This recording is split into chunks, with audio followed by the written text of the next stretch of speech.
Hey everybody, this is Bo Babke, your host for the Vulnerable Vikings, and today we're uh, really excited to have Dustin on. And I've known Dustin for quite a few years now, and it's been great to watch him, and he's definitely a force, and he's got some great stories for us. Remember that this is all about that vulnerability and learning from one another and helping each other. So I hope you'll enjoy today. And remember, if you have any story ideas or you'd like to be a guest, that's filling up, but we'd love to schedule you out. Remember, it's vulnerableviking@gmail.com. Let's get into it. So, I I I don't need to do a whole. I didn't need to do a whole lot of research on this one, but Dustin on his Facebook page, it says, "I'm passionate about mental health. I want to help others enjoy a healthy, fun, and fulfilling life." And I think you do that every day. I think you've done that for quite some time. So this is what we want to do on these shows is we want to allow people to give their stories and their insights. And you definitely have some amazing stories. You probably can't. Well, you can tell this guy's bigger than the chair.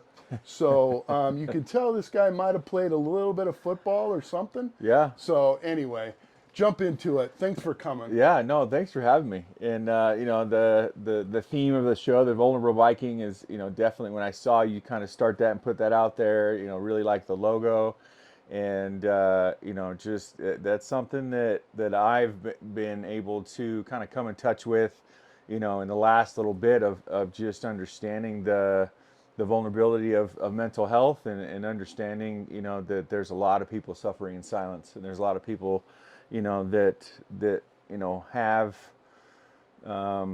what they're battling between their ears, right? And Sure, being able to kind sure. of treat people a little bit more with kindness and empathy, and that people, everybody's got their own struggles, everybody's got their own battles, everybody's got their own story, and understanding that even when you sit in the rooms of either a men's group, I just recently joined Jimmy Rex and We Are the They group, and when you sit around in a room with people sharing their stories, and you think, man, my life is so tough, and I got all these issues and stuff like that, and everybody puts their story out in the circle, and I think you grab yours and go running real quick when you see everybody Yes, else's, I know. It's you that old know, thing about, hey, I I got it so bad, but there's other people that have it so much right. worse, and that's their perspective. That's them. Right, You know. right. So everybody's just fighting their own battles, and just But when you're able to be vulnerable like that, and actually talk to people about it, I'm working with a young guy that I've been mentoring. Once he found out he got diabetes, and he was struggling with that, and basically had to give up his college career because it hit his first year playing college, and Right. had diabetes, and didn't know how to deal with it, how to Right. monitor it, how to take control of it, and and just kind of been keeping up on him. And just recently, he's just gone through it, just the battles of diabetes and the ups and downs, and the emotional roller coaster it sends you on when your blood sugar is high and low, and you know it's just it's just hard, seeing people struggling, seeing people going through what they go through, and not everybody has all the answers, but at least No, when they're able to be real with it, that it's actually that they're they'll find the struggling. answer themselves, right? Right, I mean, that's part of it with a little bit of help. right. Take us on a little bit of a journey, on a Dustin journey. You, uh, I alluded to football and athletics and things like that. You grew up here in Utah. No, I You grew up grew up. in Sacramento, Oh, California. that's right. You're near I'm a Stockton boy. You're a Yeah, Sacramento boy. That's yeah. right. So Okay. Roseville, California. Roseville. Yeah. Yeah, yeah. No, it's gone. I left there in 1998, and it was still, all around there, Lincoln and Loomis, and all those Yeah. places were just fields, wheat fields, and now Yeah. it's just Nuts. developed homes, and communities, and big, huge, that the new mall out there, and it's gone crazy. I've gone back there a couple times, and just it's eye opening to see all Yeah. the developments happen back there. So yeah, that's where grew up, and came out to play football at BYU in 1998. Played there, had a fun career there. Met some great guys that still, they're all on the coaching staff there at BYU now. Yeah. And that's been fun to watch, and go down there and take my boy down there and see some games and stuff like that. It's been fun.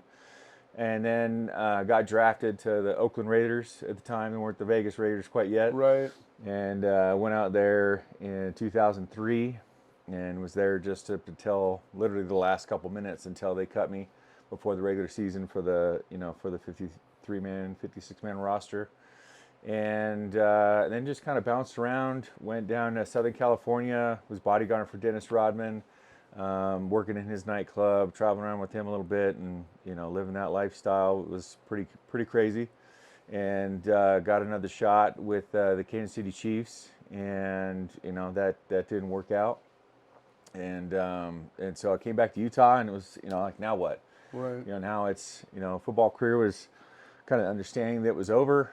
I was going through my issues of understanding that I had an addiction problem. I'd been partying pretty hard and living that lifestyle, and knew that some life changes needed to happen. At that point, I met my wife, and we dated on and off, and that roller coaster for about 2 years, and got married in 2006. And it was kind of insta family. She had a son with her previous relationship, and I was just kind of an instant dad. Me and him had a good relationship at the time, and then it was just, okay, how do I redefine myself? What do I have to offer? I Right. defined myself as a football player, and that's what I was going to do. That's what I had to Right. offer the world, and that's how I was going to make my mark and be able to mentor and be able to help kids and start a foundation like a lot of football players do.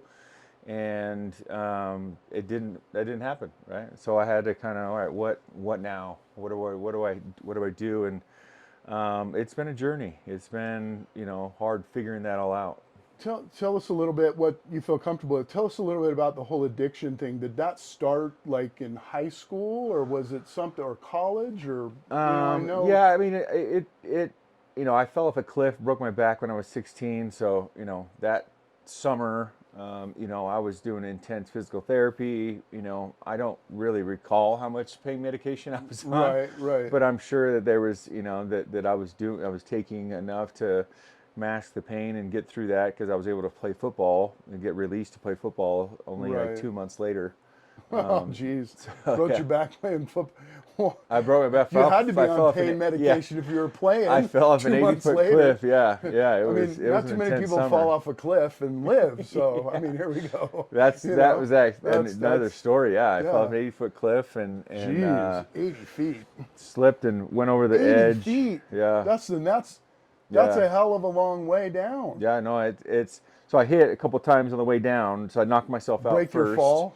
Yeah, broke my, I just kind of was a sack Not of to potatoes laugh, coming but- down, and my last fall I landed on kind of my butt and compressed geez. fractured 3 vertebrae, but my buddies had to come down and kind of wake me up, and I had to kind of climb up to the top and basically lay there, and they landed a helicopter about a quarter mile Wow. outside of where we were at, and the guys came down, and they're have you been drinking? And I'm like, yeah, 42 ounces. And then everybody starts laughing, like, wait, why 42 ounces? Well, I finished my 40 and I had a drink of his. So everybody thought that was pretty funny. That is pretty, well, it's like the cops Yeah. asking, a drunk person, how many beers, how much have you had to drink? 2 beers.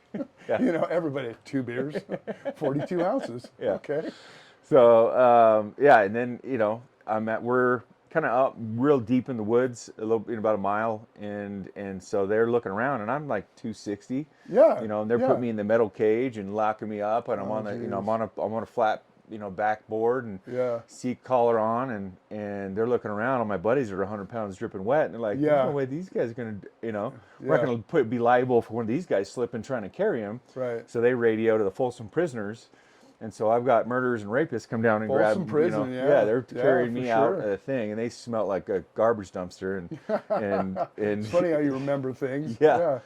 But they carried me up and got me in the helicopter and flew home, and yeah, that was an intense summer. And then it was actually a year after that, and then I got diabetes, type 1 diabetes, and they say that was kind of the link is Really. from that my So body went into shock. did those pain pills or did that addiction affect you through your career? Were you like through college, Yeah, through the professional thing? Were yeah, you did it? Obviously you managed it, yeah, probably. yeah, yeah. So and then you go to BYU, and you kind of as your addictive brain starts working, you see how to manipulate things and how to get what you need, right? And Right, so right.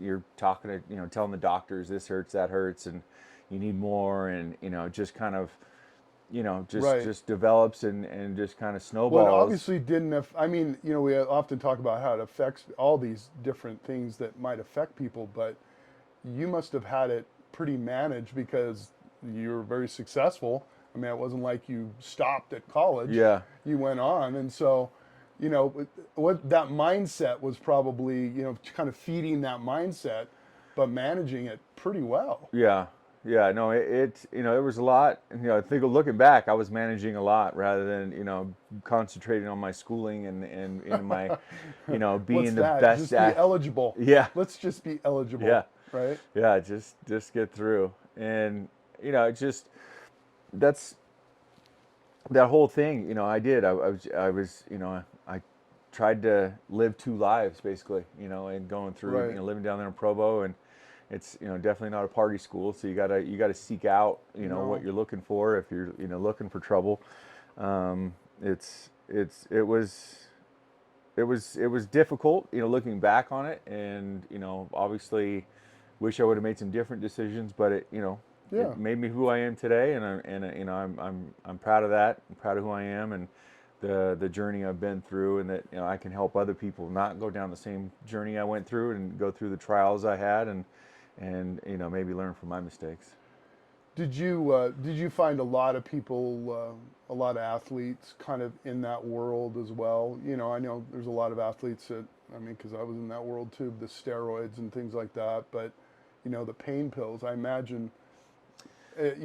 Talk Yeah, to it that was for a it was minute. yeah, it was a different time than I think now. I think now the awareness is there, right? I mean, I know BYU and a lot of other schools have had over a period of time have had guys that have had problems, guys that have come back and Right, right. and been like, you guys were the issue, you guys gave me the pills, you guys were the ones that Oh, I that gotcha, authorized it, right? gotcha. Yeah, And now candy it's doctors, the Dr. Candies and right, all that stuff. right. Yeah, But now it's they monitor really well. They're aware very well of the opiate epidemic, and kind of what that's brought to the door. Not only the lives of the athletes, but then brought back to the kind of the right. pain for the school of, oh, how do we take care of these guys that or make these claims or saying that we've created this problem. Now they're very vigilant about monitoring it, giving minimum prescriptions, 1 to 2 days, Right, not 7 to 10 days, even right. after surgery, stuff like that. So um, I think back then it was a lot more, just a little bit more loose Mm-hmm. until I think there was some big repercussions as far as what the school had to deal with, and some of the guys that had life changing Sure, and life losing experiences. sure. You talked a little bit about an athlete that you've been working with and all that kind of stuff. What's your initial, like, I know you go out and speak a lot to a lot of people. What's your initial, not just with athletes, but what's your initial, you know, I guess your message? What's your initial message? Is it a shock? Hey, I was this and that, or what? No, What is it? Because I think that's important for people to yeah, understand. I think my first thing is just not a lot of people hear that they're enough, right? A lot of people search for that, like Yeah, you're enough, right. and a lot of people I think are trying to be this and trying to fit into this mold and trying to be something for Oh somebody man, else, right? And keep and going. Oh shit, and that's it. trying to tell people you're enough and Right, believe in yourself and understand that what you have to offer somebody there's value in everybody and what they bring to the table. And when people start to see that and start to build that confidence and start to understand that about themselves, like that they are special, a special person, that have value, that and when they start believing that, then that in kind of intrinsic value, and they start building up the people around them, and then their confidence builds, and it's just kind of one of those messages that I like to share and help people that you are enough, and once they truly believe that, then they can start sharing that. That's a wrap. No, I'm just kidding. that is exactly why we're having this show. That's exactly what people need to hear, and especially from people that do it every day, that help people every day. What do you tell your friends, your coaching friends, everybody out there? What's your message to them? The people that are helping these young kids or helping adults. What's is it different, or is it, you know what I mean? Yeah. Because obviously you have influence over those people. Yeah, no, I think, each case is different, but I think a lot, dealing with athletes now and their mindset is a lot different than, when your generation, my generation, it was very much different, right? And then it was suck it up. Yeah. Yeah. You got a headache, suck it up. And kind of your era too, but wait, 20 years before that was pain pills. You don't need pain pills. Yeah. Go smoke a doobie or something like that. I'm serious. But it's just, you bring that up. That is funny because generationally, there's some entitlement there now. So there's a lot of entitlement. And you say that word is, and in coach, or not in parents, not coaches, but parents and players. It's like, why isn't my son playing? Well, in my era, the parents weren't involved. Yeah. They didn't say anything. The coaches just went, you know what? It's not political anyway. Yeah. You know what I'm talking about. 100%. And that's, actually, where, my son's going to a new school, and, he comes in as a sophomore. He had been playing tight end his whole, his growing up, and, a little bit of defense. And he comes into the team, and they don't have a lot of depth on defense. So they're like, we want you a defensive end, and we want you a linebacker. Both ways. Right. Well, we just want you on defense. There. And so, that's where the need is for the team. Right. Right. And so, my impression is that over my career is, I just went and, if you're an athlete, you can play wherever you're needed. Right. That's so perfect. That's the way I've always thought as well. And you'll play anywhere. And that's, it's kind of one of those lessons that, you learn, that I'm trying to help them teach. Like, if you have the talent and the skills to contribute wherever you can, it's in business and family and, all those things. You're not just this guy. You're not just do this. If you have the ability to do other things and learn new things, and adapt and be able to, acquire new skills, why not? Right not? And you're teaching them. You're teaching them just what you learned, and I've learned is that you're not. The job does not define you. Right. Whether it's defensive tackle or in a game or in football in games. Right. You're not just that. You're an athlete. Outside of that, in business, you're not a cop. You're not a lawyer. You're not a nurse. You're a human being. You're enough, and you are. This is who you are.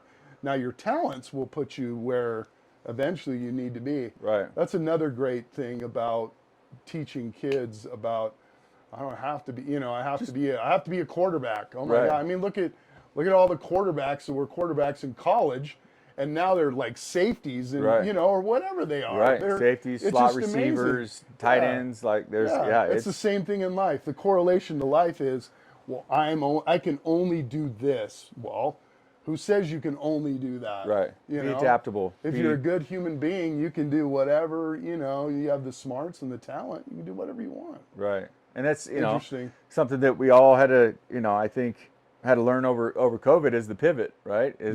Things aren't going your way. Things aren't going the direction you thought. Now let's pivot and find another solution. Let's find another way to get there. For you? COVID was, COVID was rough. Boredom is my is my nemesis for sure. So and my addiction reared its head through COVID again, and I went down the drinking train, and it just caused a whole shitstorm for my life at that point. Wow. And coming out of that in 2021, went to treatment and was able to kind of, in the last couple of years, been able to put things back in order. And what do you see? How do you find when you're in that place where a lot of in darkness or in that boredom in that area? What's helped you come out of that? What are some things that one or two things that have made you like go, you know what, dude? Yeah. You know, I got a Viking up and Yeah. pull something out. You know Well, what? I mean, when you're sitting in a room with, other people that are also suffering in their own way, and like I said, everybody's, you're in a treatment center, everybody's putting their issues, their history, their child abuse, their trauma, their all their stuff, they're putting it out there for other people to kind of, listen to and observe and process. And when you hear other people's pain, you're like, man, I got it pretty good. I got a family that loves me. I got my wife's fighting for me. My kids want me at home just to be a dad. And what Right. other people in this room, and I'm sitting in a room of 12, 24 people, wouldn't give anything for that. To know that they're being loved, that come from a loveless childhood, that come from a loveless marriage, that come from very abusive homes and things like that. That what they wouldn't give to have what I have. And it took some real self-reflection, and just learning to have gratitude, and learning that's kind of what Right. has allowed me to kind of pull myself, is just every day just taking a minute and just understanding that I need to be grateful for what I have, and just understanding that I'm pretty damn lucky to have the things I have, and to be able to still, my wife stuck with me through that dark time, and my kids were still accepting and loving towards me. My family was there for the most part. Some were a little shaky. You got Right. my siblings and mom. It caused a little bit of a rift, but we're still working through it. So You know, I'm so glad. I'm glad, and no bullshit. I'm glad you came on because I see so much. I see so many men, and I'm talking about women too. But over the years, I've seen so many men that have been in situations where they can't quite get out of it, and the way you have been, and some of the things that you have said are so important for everybody from young age to old age, and you've done the work and you've done all those kinds of things. It's just very assuring. I want it to be very assuring for everybody out there, and that's the reason why we do this, is because if you were to look at Dustin, if you were to bump into him out at a concert or whatever, you would look at him and go, there's a big, good-looking, smart dude with a gorgeous wife and a great family, but we always look at that, and we don't look like you kind of started out with, whether we're at church, whether you're at a church or whether you're at a restaurant or you're whatever.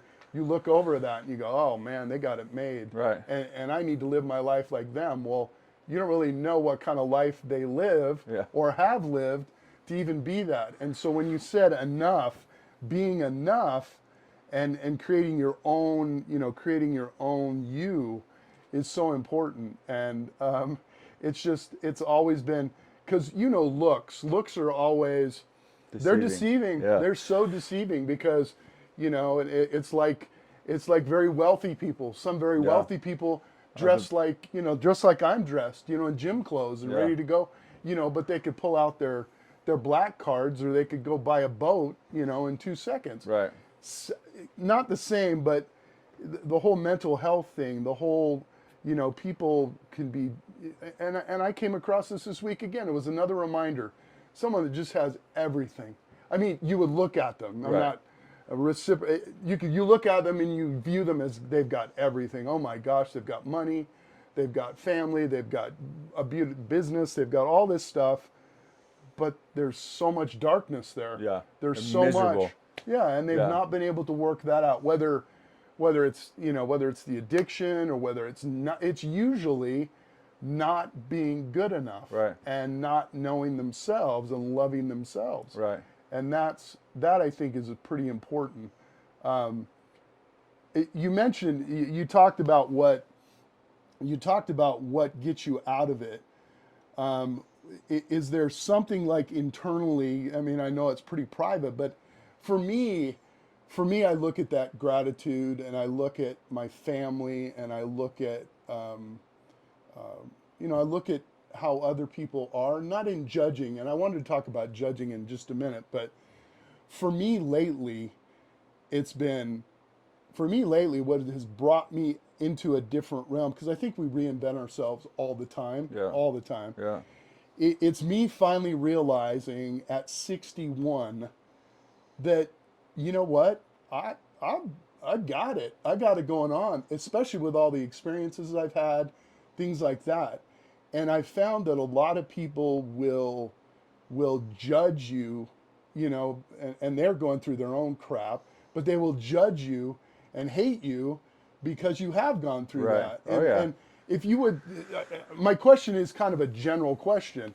Have you experienced that judgment on occasion? And how do you deal with that Yeah. judgment? I mean, I think judgment, comes and rears its head in many different ways, right? If somebody being envious of Right. something you have, or feel that they're superior to you in what they have, right? Right. In their judgment of and and that's something that you can battle with here in this state, where you got a lot of the religious people that judge you for either your lifestyle or your choices, or your lack of your involvement in what they're involved with. There's a lot of that, and that's I think that's one thing that I think anybody that's even involved with the LDS Church will say that it's difficult, right? That Right. judgment that Right. people pass on you for whatever reason that they feel fit, that they feel the reason, and that's because a lot of times they don't have their own self-worth, or they don't believe that they're enough. And that's when you talk about that, where people that have everything, right? That person that has the money, the car, and they're still unhappy, they're still miserable people.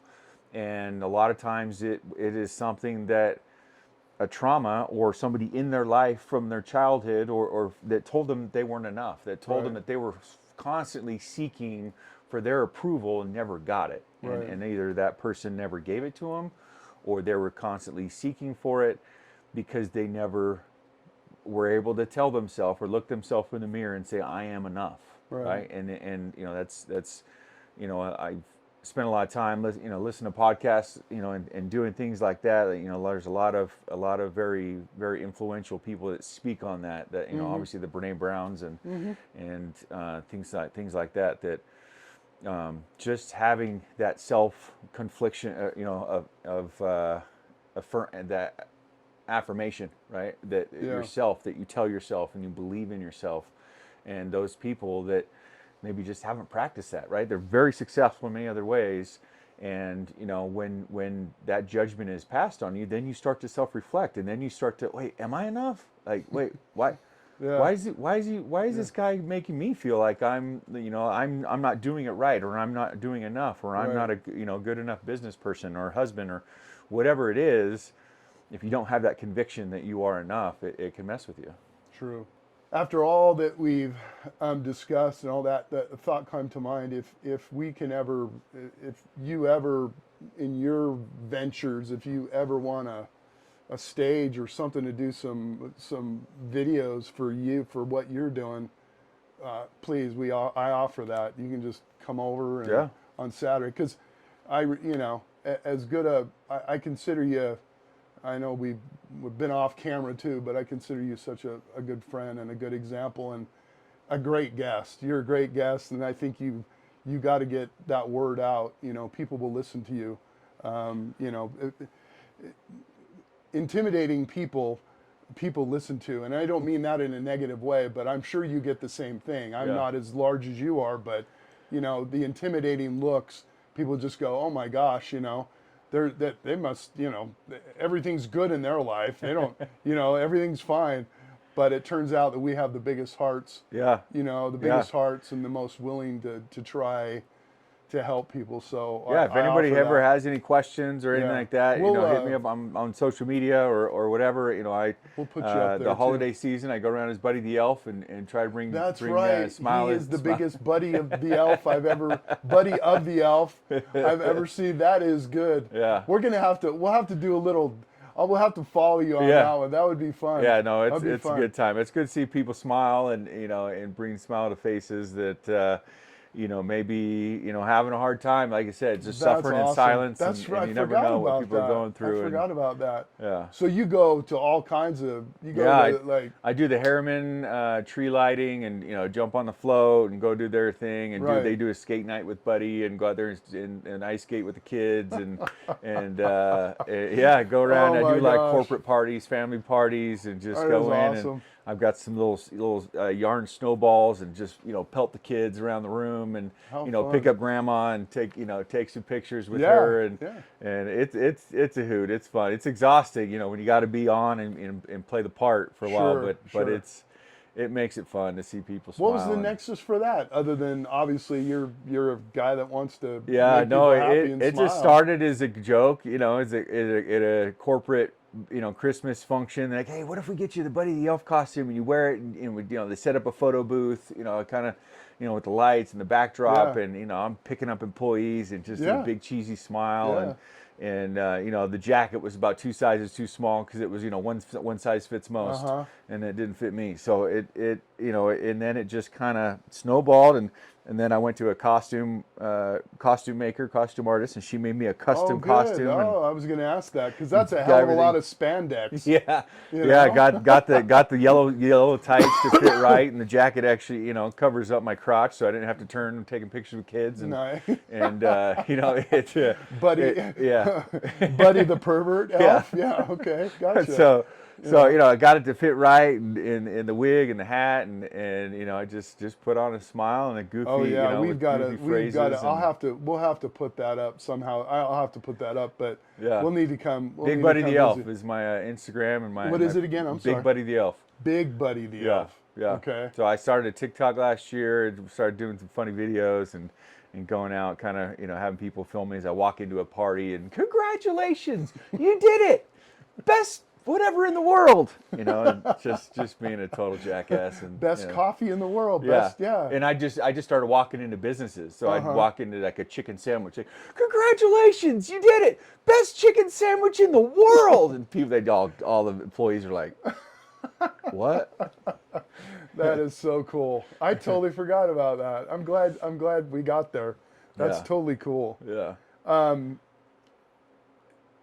Tell me, so if you have many different messages, but the message you would want everyone to kind of understand for today, it might be a reiteration, but what would that be to everybody out there? Yeah.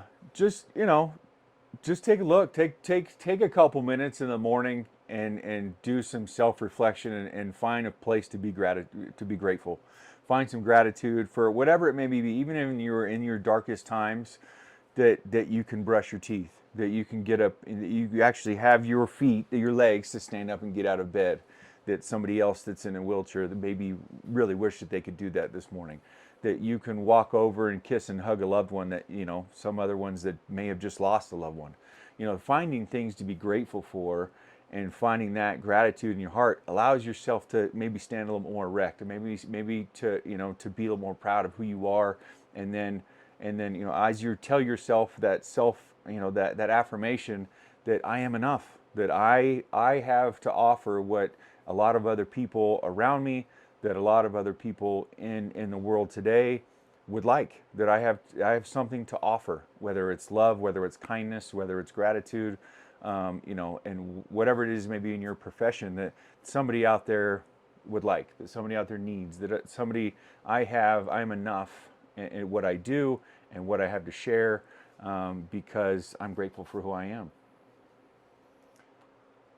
So our first male guest is definitely the vulnerable Viking, and I just am so grateful that you would spend your time. I know I've mentioned that before, but please come back.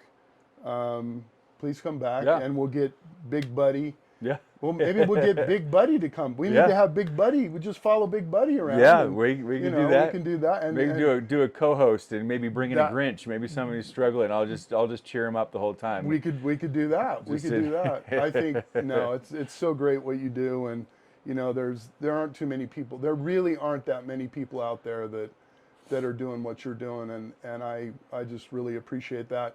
We'll get all your info up on stuff, Yeah. and please post our stuff. And I know you do. I know Yeah, for we sure. follow each other, and I hope your son has a great Yeah. football Yeah, time. it's I gonna be hope you fun. have a great I hope he fall, and you it's know, it's gonna be an adventure for sure. heads up and stand tall and all Yeah. those kinds of things. Everybody, I hope you've had a good time on this episode.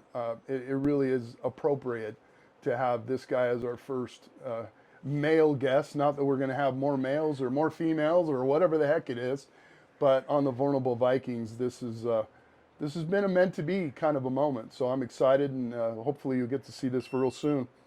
So have a great day, and we'll see you soon.